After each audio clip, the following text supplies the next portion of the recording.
bit weird because I mentioned pedophilia. Don't think that I don't know that pedophilia is a very awkward subject to bring up at a comedy gig at the 5-minute mark of the show. But let's have a go. I've had some personal... I was molested by a scoutmaster when I was young. This is true, he never physically touched me or penetrated me. He used to put me in a corner and masturbate on me, but still, not a great day. And I find pedophilia to be a very awkward... In society, if there's certain pedophiles that we condemn, and then there's other pedophiles that when they do it, we don't even notice. We just put it under the carpet and go, oh, don't talk about that. That doesn't... Okay, does everyone know that Elvis Presley was a pedophile? All right, there's no debating this. Elvis Presley had Priscilla Presley move into his house at 14 years of age, whereupon he fucked her, and then married her at 16 or 17 or something like that, right? So Elvis was a pedophile. You happy with that? Right. Charlie Chaplin was a pedophile. He fucked 13-year-olds, 14-year-olds, 15-year-old girls. Yet there's a statue in the middle of Leicester Square of Charlie Chaplin where you can have your photograph taken with the pedophile. But we forgive them because they're the best in their field. There's never going to be another king of rock and roll, and I promise you there'll never be a better silent movie star.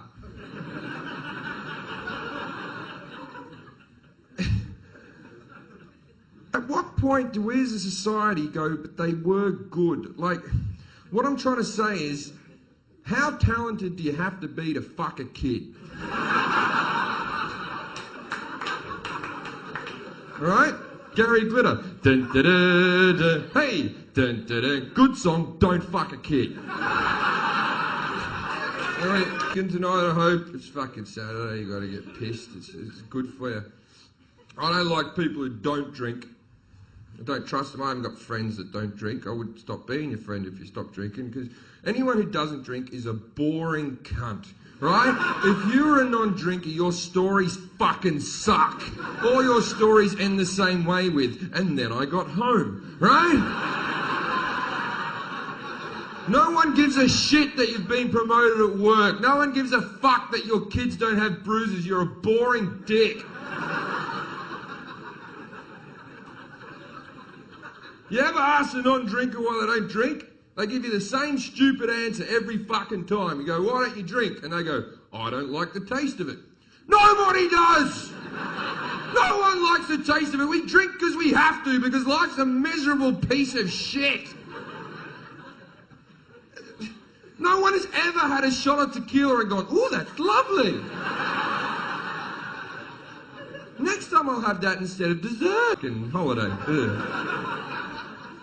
Fucking coming out, fucking drinking. Look at you people. You're out here and they've given us all plastic cups like we're fucking kids, and you have to spend £3.50 for a pint in Britain and they serve it to you in plastic. But let's be honest, you British people aren't responsible enough for glass, are you? You know what happens when you get glass? One of you gets angry, don't you? One of you will smash the glass against the bar, shove a shard of glass into someone else's face. You're the only nation of people to use the word glass as a verb.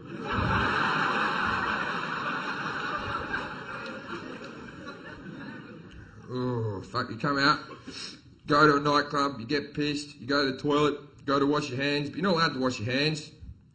Why not? Because there's a fucking toilet attendant there. A guy with a metal tray with a whole lot of pound coins on him.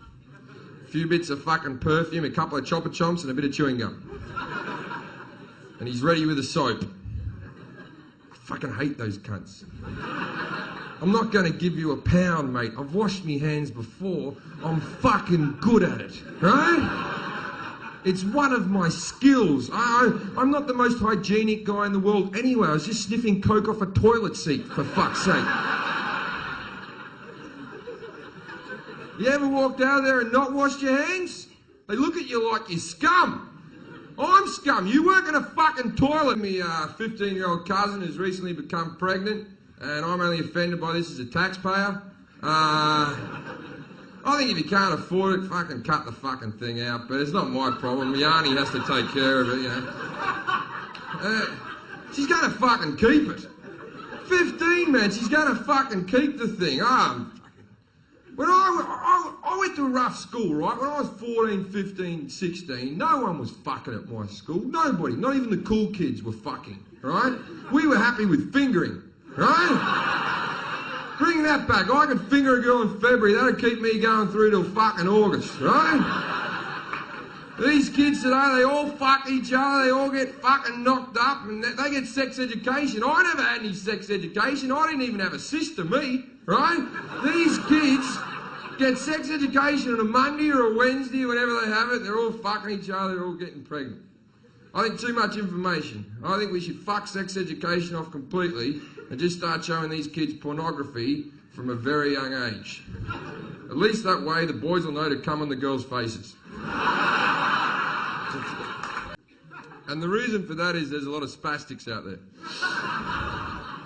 Do I know who finds that word offensive? Not the spastics, the people who know spastics, the people who are friends with spastics. If you're such a good fucking friend, why don't you bring them out tonight, you fucking cunts? Furthermore, a few years ago, I did 3 gigs for Scope. They rang me up and said, Jim, we'd like you to do our benefits. And I said, are you sure you want me? And they said, you're the only comedian who's ever made jokes about us whilst we're in the room. So anyone who's offended, you can go get fucked. I'm spaz approved. In fact, in their review, they gave me 4 oohs, which...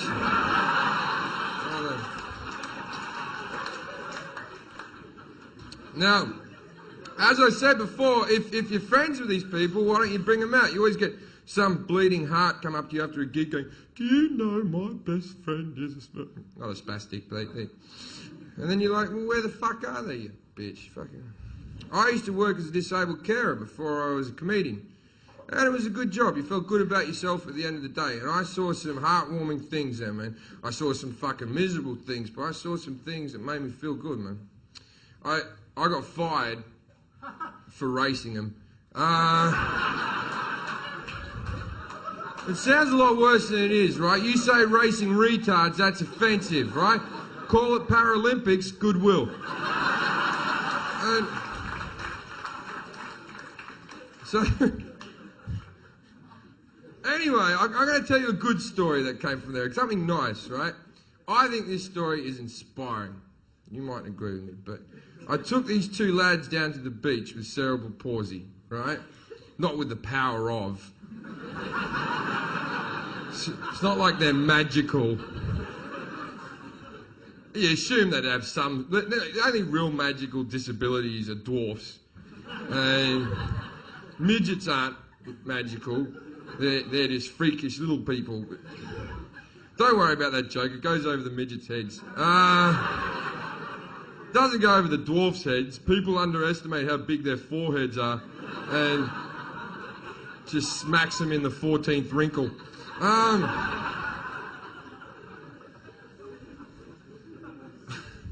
Anyway, I took these 2 lads down to the beach with cerebral palsy. And we wheeled them down to the beach, and there's that beautiful moment when you're at the beach and you're just looking at the water and the sand where you're eating an ice cream. You go, how long do we stay here for? What's the appropriate amount of time? It's not like they're going to go swimming. And in Australia, you can sunbake topless. So there's a lot of topless women walking around, and you're not meant to look at topless women when they're on the beach. If one woman in this room was topless right now, there'd be no gig. The show would be over. The room would be freaking out. Right? But at the beach, if a girl's topless, you're meant to just act like this is normal and not look or poke. So, anyway, this girl walks by with tremendous tits, right? Now, one of the lads who has no muscle memory whatsoever, right, he's all hawkinged up, right? And... a pair of tits walked by, and I swear to God, he fucking locked on. Like a solid fucking... He did not fucking deviate as she went by. And I was thinking, is this some type of therapy that they've never offered these people? Anyway, so I start thinking right now, as an able-bodied person, I can't stare at tits because someone will punch me in the head. But I think, fuck it, I'm going to start staring at tits. Who's going to punch me in the head? I'm the nicest guy in the world. I'm with two spastics, right? So I start staring at tits. Then this big fat ass woman with just bikini bottoms on with her tits hanging out walks by. And one of the lads turns to the other one, and over the course of 5 minutes, but I'll speed it up for you, goes, "There's one for you, mate." Now, it's a lovely joke. It's a joke that we have all enjoyed. Everyone has done that joke with their friends, gone, "That's your wife, that is," and we've all had a good laugh. It's not a great joke, but you know what I found heartwarming, what I found inspiring about that? You know what was inspiring? This guy can't wipe his own ass, yet he's too good for the fat chick.